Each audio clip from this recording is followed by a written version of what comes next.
Hello, zo phai lưu te YouTube channel share tu song te. Ni zo ai inchi bai ule. Na zani na. Cái đó không? Ma chani. Fin red chani. Lat har tu kan boy puya. Kani studio kan record ya kan meka.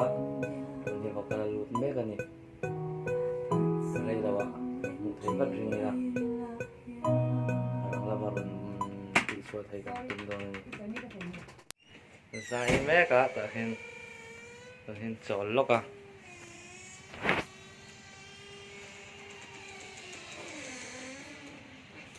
Zol khot lấy tì ra mình hả?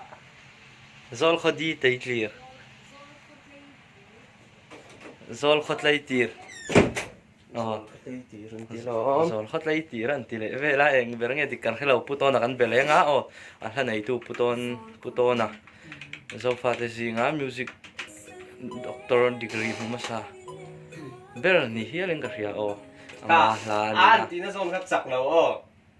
Puto nang hinapo phal na kan til to a salai ton enga ani pon phal takin lâu cái tí na min lo pe a in zai ton ya ti so ma nem po hai kanin bele ze langa tha thayang bera ron ti cho kan tum don ani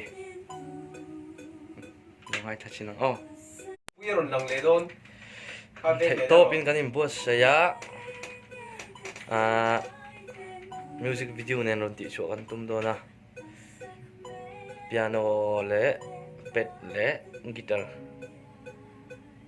chete te music feeling nei de tur ngon si ama de jon akot hi kan thak de nol boka music here rautian alla de ko bika rautia de ko kina play ta de jon tun hi studio zan na masa pe kan lut to hi kan ti le sin me ka zani kan final thei bai sei la kalaya s ri kha hian hay lay tô tạo nhiều dễ là ngã nghe kan andon nó clear don yo